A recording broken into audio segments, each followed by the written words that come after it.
please give a warm welcome to Craig Sheaf.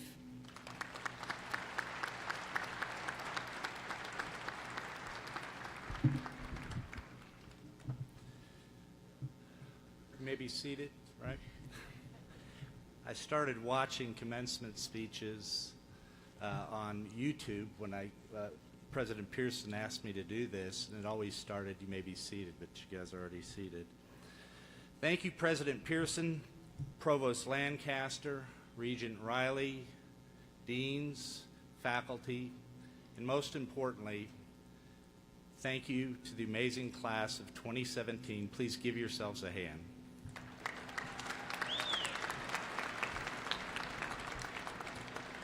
I have the deepest appreciation for East Central University. They paid for my college. I always knew that I would have to pay for 100% of my college. I have an older brother and an older sister. They paid 100% of their college. I knew I was going to have to. So I have deep appreciation for that. I also have appreciation for the education that I received here. As President Pearson mentioned, I went to the University of North Texas immediately after going to East Central, and got my master's, and I had some intrepidation about being in classes with students who were already executives in businesses from the University of Texas, from Baylor, from SMU, and I was amazed at how good of education I got here. So I hope you guys don't take for granted the education you have. You will see as you get out there in the work world how prepared you've been by the quality of education from East Central. So I'm appreciative of that. I'm very appreciative of being able to play on a football team, the only football team in East Central University history that had a 10-1 record in the regular season. We came in as freshmen, and we were on a 2-8 team, which was very rough, and we stuck it out. We became 5-5, 7-3, and as President Pearson mentioned, we were ranked #1 nationally. I have deep appreciation for Gerald Williamson, who was my academic advisor while I was here, for Ron Miller and Coach Pat O'Neill, who gave me a scholarship. Deep appreciation. And I also have appreciation for, actually, as you'll hear here in a minute, East Central was where I developed my love for learning and curiosity. I learned how to study here, which paid great dividends later on in academia and in my job. And so I know there's a tradition here that when somebody says, "Once a Tiger," you say, well, what does that mean? Have you thought about that? And what it means is there is a loyalty there. That's a longer way of saying loyalty that's born out of deep appreciation. So once a Tiger, always a Tiger. When I first came to East Central, I had a big fear of losing my scholarship. They only gave 18 scholarships in football at that time. And it wasn't that I was an average student in high school, it's that I was a very poor student in high school. I didn't study, I just played football, and the other reason I had a fear of losing my scholarship was I came down with an illness after I had signed my commitment to play at East Central while I was still in high school. And they didn't know what it was. They still don't know what it was, but it scared the doctors enough that they asked me to do exploratory surgery, which I did. And so I showed up to East Central. I was already a skinny offensive lineman, and I weighed about 185 pounds. And so when I showed up, the coaches were surprised, and I was weak. And so I had this fear, and out of that fear, I decided, what can you do? And I developed this routine where I had all my classes scheduled the first half of the day. So I'd get up, eat breakfast, go to class, go to lunch, and then I'd come back to the dorm and take a nap. And then I'd go to football practice, and then dinner, And then I would be in the Lynn Shed Library from 7 to 10 every night. Even if I didn't have stuff to study, I was going to study ahead. And that was all born out of desperation that was created by the fear of losing my scholarship. And if I didn't take a nap, we got any nap takers in here, students? Love a good nap? If I didn't take my nap, I'd get up to the library, and because football practice was always pretty rigorous, I'd fall asleep. And sometimes you wake up in a puddle of your own drool, so take that nap. So anyway, and as a result of that, my first semester, I made the dean's list. It absolutely shocked me. And I made the dean's list, and I was excited about that. And I shared it with my brother. I have an older brother who's brilliant. School always came easy to him. He's a fine attorney in Dallas. He encouraged me to, hey, just keep doing that, and you'll eventually, you may have the opportunity to become an academic All-American. And my academic advisor, Dr. Williamson, echoed that. And it was funny that I got it from two different people. They both had that suggestion. And so I was able to achieve that, and it was a goal. So looking back on that situation of my first semester here at East Central, there's two things that I took away from it. Number one, in subsequent in life, I think it's been confirmed, there are really only two things that causes people to change their behavior, to change. One is desperation, and the other is inspiration. And in that my first experience at East Central, I really experienced both of those. Changing a routine out of desperation, and then somebody put a dream, a vision in my head, and that dream and vision was backed up by certain activity and routine. The second thing that I learned is that the dream and the routine are interdependent. You can never achieve a dream without a routine, and you will never have the motivation to do the routine without a big dream. And so that's what I'd like to talk about in my time left here, is the dream and the routine. What is a dream? What is a vision? We all get ideas that come in and out of our head. I believe to my core that some of those ideas and dreams are divinely inspired. Well, how do you know which ones? Which are the ones that you act on? And there's a great book that I read about 15 years ago that I think nailed it. It's by a guy named Andy Stanley, and it's called Visioneering. If you haven't read it, I encourage you to read it, especially you new about to be graduates. And so a dream or a vision is a clear mental picture of what could be, fueled by the conviction of what should be. A dream or a vision is a clear mental picture of what could be, fueled by the conviction of what should be. So how do we know which ones that are the ones that are potentially divinely inspired? Because I believe if you act on something that's divinely inspired and you put yourself in the middle of God's will, it's going to happen, right? So it's pretty profound that we have that ability with our Creator, who will help us identify which of those things are the ones that we need to pursue. So what do they look like? So it may be a divinely inspired dream or idea if when you first think about it, it takes your breath away a little bit and you think, I could never do that. That may be a divinely inspired dream. And there's a process that I think you can go through to get additional confirmation.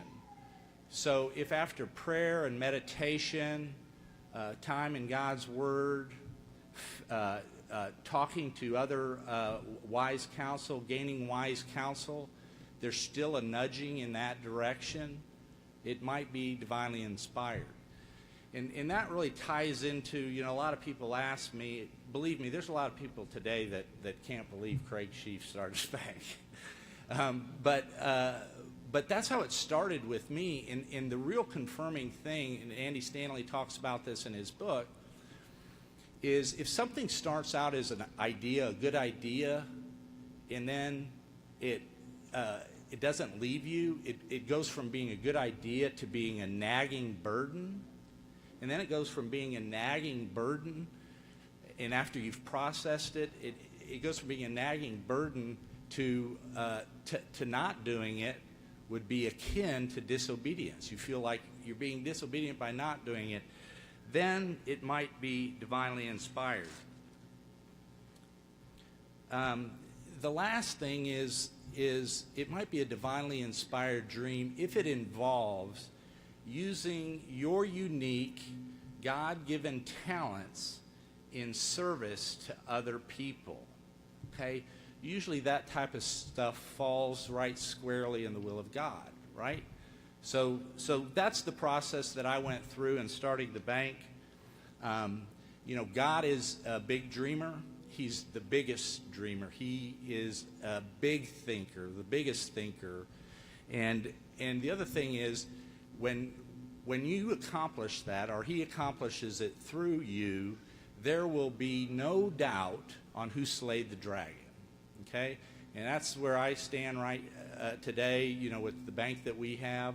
It's humbling, and I look at it, and I can't believe it. And I just know that Craig Sheaf had the smallest of things to do with that. I can tell you, starting a bank in 2008 at the beginning of the banking crisis and being where we are today is divine provision. There's no other way to put it, okay? All right, so the last thing before we go on to the routine about the dream, and it's really important, I told you they're interrelated. When the dream is big enough, the facts don't count. When the dreams are big enough, the facts don't count. And that's hard for a lot of people to believe. We've got well-intended friends and family that tell us, don't get your hopes up. You got to get your hopes up, okay? And because it's not about you, what you can do, it's what God can do through you. All right, so let's talk about the routine. All right, another book for you guys here. One of my favorite authors is a guy named John Maxwell. He wrote a book called 21 Irrefutable Laws of Leadership. John Maxwell, 21 Irrefutable Laws of Leadership. He's got a great quote. It says, "You will never change your life until you change something you do daily. The secret to your success is found in your daily routine. You'll never change your life until you change something that you do daily. The secret to your success is found in your daily routine." So it's the dream and the routine. So on the routine, over the course of your life so far, I bet you've been asked thousands of times, did you have a good day? And over the course of the next 20, 30, 40, 50 years, you'll be asked thousands of more times, did you have a good day? It seems like small talk, right? But it's really a profound question, because good days make good weeks, which make good months, which make good years that can change and transform and change the trajectory of your life, right? So it's a profound question. Can you say that you've had a good day if you don't know what a good day looks like? Probably not, right? And so what does a good day look like in terms of daily routine? Let me say this too. This is a fact. People of low to average IQ that know what a good day looks like will outperform and be more successful and have a more joyful, fruitful life than people of high IQ that don't know what a good day looks like. So can we all agree that knowing what a good day looks like is pretty important, right? First, it starts with a dream, as we talked about, because doing what I'm about to share with you is not normal. As humans, we fight inertia every day towards complacency. It's natural. It's like a car that's out of alignment. It starts pulling to the right. We all have a bent towards comfort and in our routine. So this is not normal, what I'm going to share with you. It starts with a dream. The dream needs to be time specific. So I want my bank to look like this 3 years out. Well, then I break it down into annual, monthly, weekly activities. Weekly forward-moving activities. All right, that's step one. Okay, the next step, again, this is not normal. Every Sunday evening, okay, dedicate 30 to 60 minutes for quiet time to do a mind dump of everything that you've got to get done, both, household stuff, things associated with your work, and those forward-moving tasks that are tied to your dream. All right? Then you prioritize them, A, B, C. You estimate the amount of time that it's going to take to do that task, and you get your calendar out and you schedule it. Okay? This seems so simple, right? It's time management. But I have to teach a class to our new credit analysts who come in from the University of Texas, from Texas A&M, from TCU, from SMU, and they don't know how to do that. And so I'm telling you, it's not normal, because without the dream, without that breathtaking dream out there, you're not going to do it, okay? The last thing that you do on Sunday night on your calendar of things to do is schedule the next day. Okay, so on Monday, you've got one of your to-dos is to schedule Tuesday. And that's really important because there's a lot, your parents can attest to this. You go to work, and President Pearson, I guarantee you can attest to this. You go to work, and if you don't have your day planned, then things are going to come up, emergencies are going to come up, the day's going to take over, and you're not going to get anything done, right? And so that's really critical, that the last thing that you do for the day, and then you do it. And you're going to be able to put your head down on your pillow. Anxiety is going to leave your body knowing that you got your day done and that tomorrow is planned. And I've got tomorrow taken care of too. And then a good day becomes a good week. And a good week becomes a good month. And your life starts to change and transform, and you start to enjoy some success, right?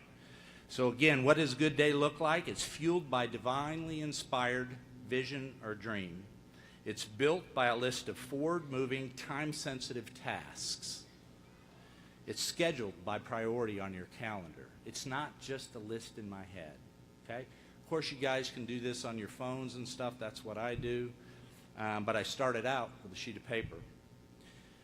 It ensures the next day has been planned and it's been completed. Okay, and this sounds like kind of goofy nuts and bolts stuff, but I'm telling you what works. I sat where you sat 32 and a half years ago today, and having people enforce that type of just sound information, it was important to me. All right, so we talked about once a tiger, always a tiger. And it's really, really easy to say that in a group of people. It's kind of fun to say it with a group of people. As we talked about, it represents loyalty, born out of a passion of appreciation. And it's easy to do it when everybody else is standing around saying the same thing that you're saying.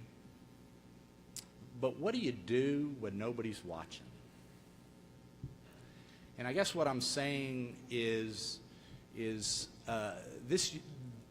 university has contributed to a lot to everybody in this auditorium's life, whether you have a son or daughter going here or whether you're going here. And I'm going to ask you to consider something, and it'll pay big dividends.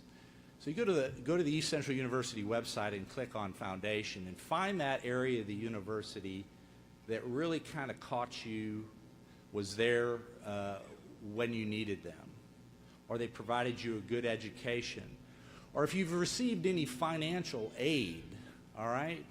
But find that area and then set up a credit card debit for $5 a month.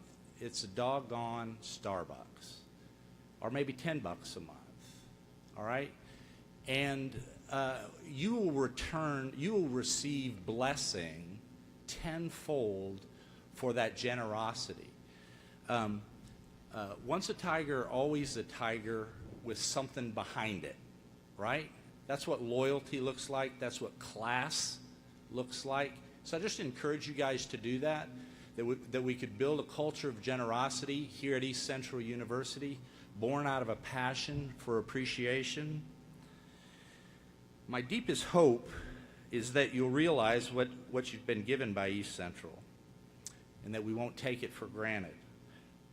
I also hope that in time you guys will continue to grow as big thinkers and big dreamers. My prayer for you is over the next 20, 30, 40, 50 years that your life will be full of good days. Once a tiger, God bless you.